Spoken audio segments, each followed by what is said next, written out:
show. Please welcome to the stage Gary Gulman. Come on, let's hear it for him.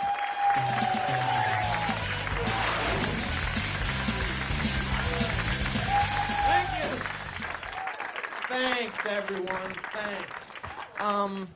You ever drive by one of those things on the side of the highway that tell you how fast you're going? You know those things? Do you pay attention to them, man? I gotta be honest with you, I stopped paying attention to them when I discovered a similar gadget in my dashboard. Yeah, I don't need a second opinion. Thanks. Thanks. I'm gonna go with my onboard speed-telling machine. Thank you very much for the heads up. Some people slow down at those things. They slam on the brakes. You don't have to slow down at those things. They're just a sign. It's just a sign. It can't chase you. Don't slow down. You think I slow down? I don't slow down. I speed up and set the high score. A stupid invention that is. You know what another bad invention is? The thing that puts out a candle for you. The candle snuffer. Oh, thank God. Thank God. Finally a practical way to put out a candle. Oh, thank God. Remember the old method? All those years of... Oh, how did we overcome it? Then there's some inventions that are good inventions, but you're like, well, where the hell has that been? The self-adhesive postage stamp? We had space shuttles before we had self-adhesive postage stamps. Space shuttle technology, self-adhesive postage stamp technology, neck and neck for a while. Space shuttles won. What was the post office sitting on this technology? Afraid we weren't ready for it? Oh, we'd give it to them and it'd blow their minds. Let's not open up that Pandora's box. Let them lick. Then when they came out with them, they were so proud of themselves. They had a sign, a poster at the post office that said, "Congratulate us on our self-adhesive postage stamps." Oh, yeah, congratulations, post office. Way to invent the sticker. Yeah, we've had stickers. Every banana I've ever eaten has had a sticker on it. Took you 500 years to catch up to Chiquita.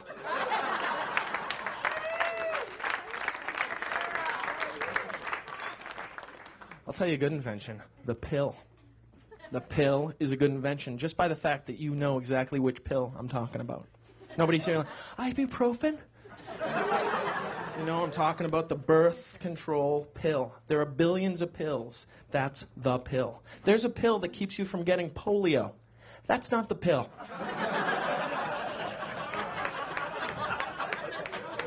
This one will save your life. No, this one you don't have to wear a condom with this one. That's the pill.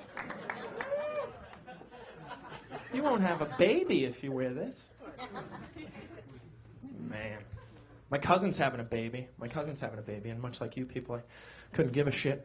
It's just, you know what I mean? It's a cousin. It's more coincidence than it is family. To me, it's like, oh, wow, we have the same grandpa. That's unbelievable. I'll see you next Thanksgiving? Okay, good.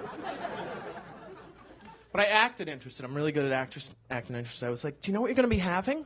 Do you know what you're going to be having? Because they can find out what they're going to be having. And she says, no, we want to be surprised. Surprised? You're not going to be surprised. What is going to come out of there that's going to be a surprise? It's either a boy or a girl. Surprise, bonsai tree. Surprise, chicken wings. Oh, my gosh. Are you as surprised as I am? No, it's either a boy or a girl. It's 50-50. 50-50. You ever flipped a coin and been shocked? Heads? Are you shitting me with heads? What, you slip me some voodoo nickel? Heads?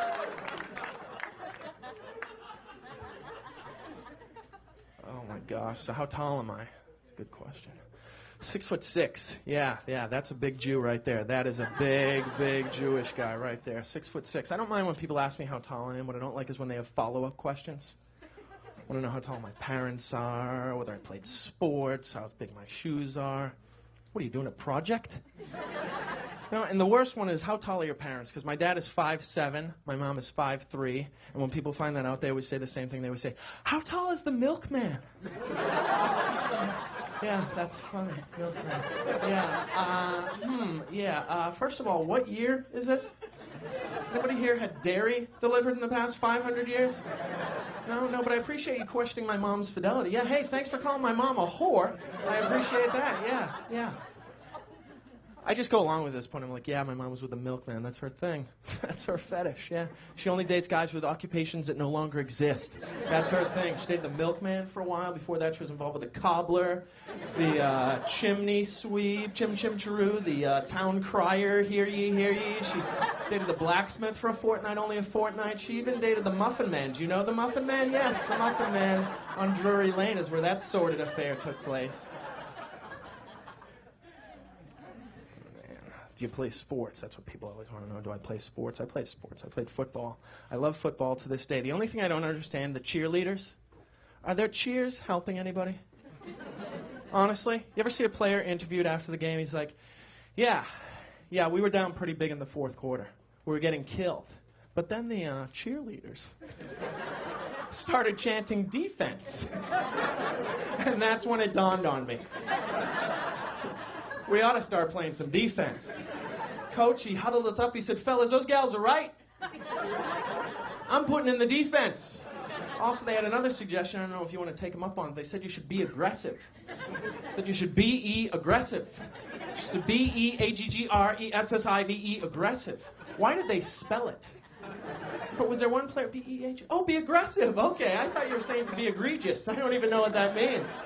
I thought you said be gregarious. I told my opponent I loved his hair. Oh my God.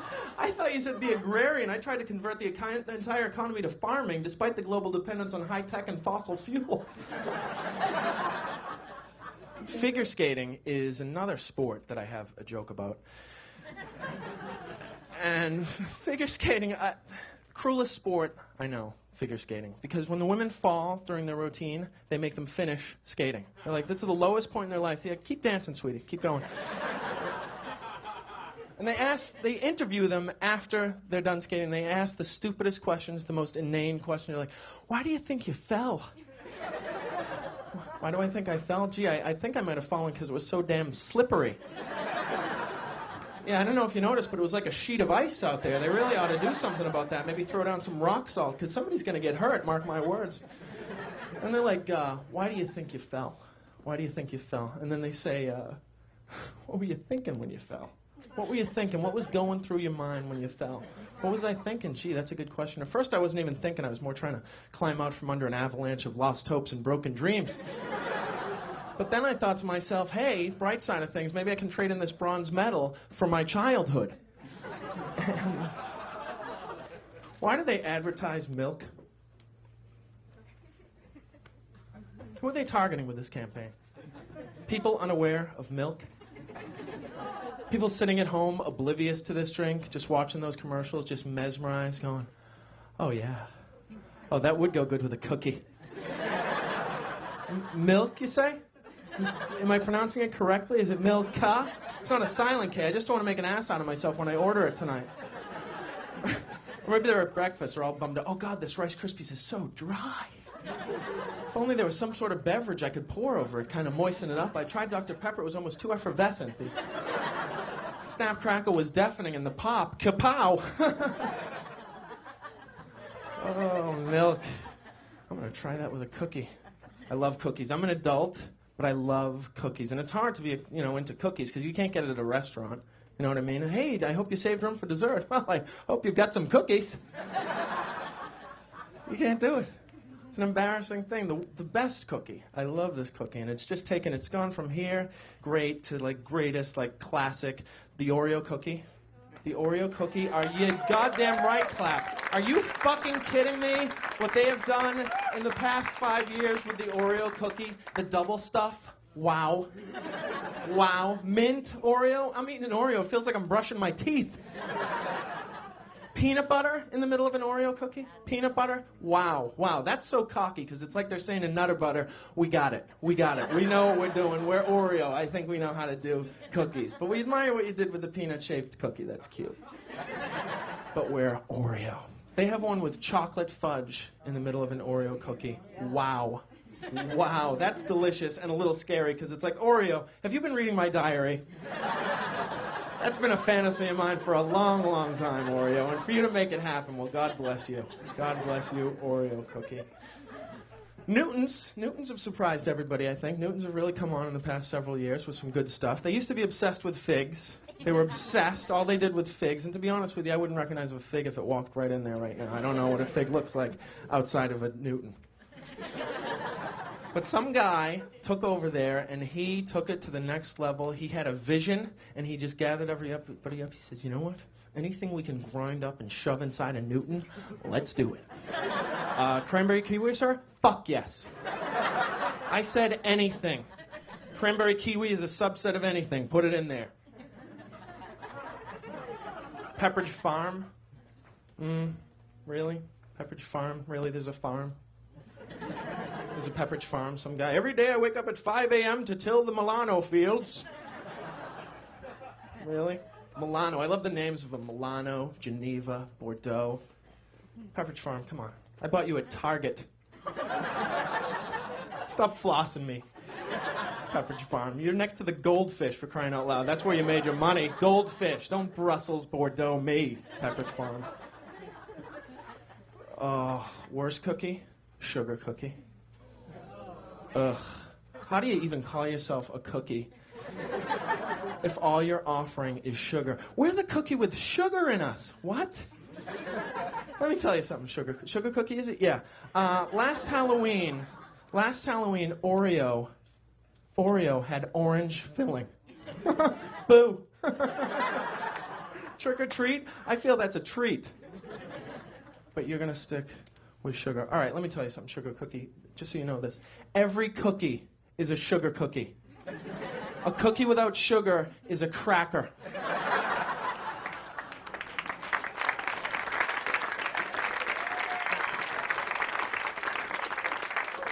According to my senior thesis entitled Every Cookie is a Sugar Cookie, a Cookie Without Sugar is a Cracker, by Gary Gulman.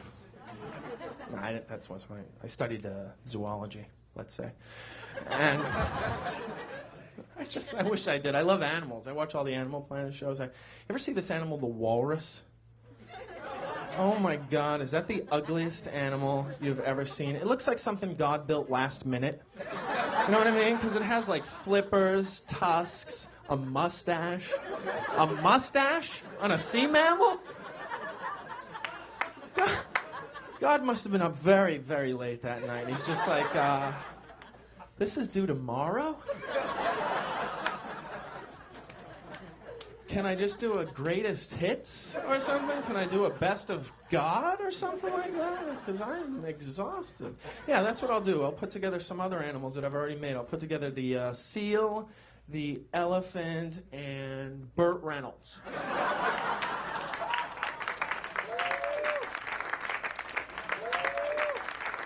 The coolest animal, but it's extinct, and I wish we had him now, the woolly mammoth. That is a great looking, big furry elephant with the tusks and everything. That is a great looking animal. Oh my God. But do we really need the woolly at this point? In 2003, are people going to be confused if you just say you saw a mammoth? I saw a mammoth. Mammoth? It's a little vague. What type of mammoth? Oh, the woolly. Yes, the woolly. That is a majestic beast. I thought you were talking about the corduroy mammoth, which of course died out a long time ago because the hunters could always hear it coming.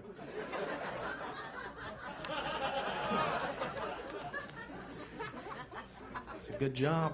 It's a good job. I used to work at Starbucks. I got fired for being sarcastic to a customer. Whatever. The guy was mad because I wasn't making his latte fast enough, so he got very angry at me, and he says, forget about the coffee. I don't even want the coffee anymore. Just give me my bread back. Just give me my bread back. Your bread? So did you just ask for your bread back? Sir, why the rush? What do you do back in 1974? What do you got, Foreigner tickets? Is that what's going on tonight? You seeing the Doobie Brothers with Foreigner on a double bill? Is that what's going on? What if I don't give you your bread back? What happens then? What are you going to do then? Call the Fuzz? Is that what you're going to call Starsky and or Hutch on me, sir? Seriously, what are you going to go home? Are you going to tape Circus of the Stars? Is that what's going on tonight, sir? Oh, that's right. You don't have a VCR. Where you come from, they cost $10,000. That's a lot of bread, isn't it, sir? I know. Thanks very much, everyone. I had a great time. Good night. Thank you.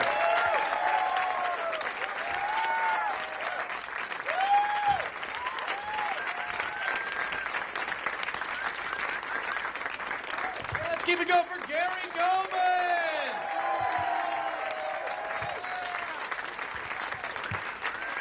How was it up there tonight? It was hot. It was a little sweaty, but it was fun. The crowd was very nice and clappy and nice and fun. Is it really different to being on, say, the talk shows, the late night talk shows?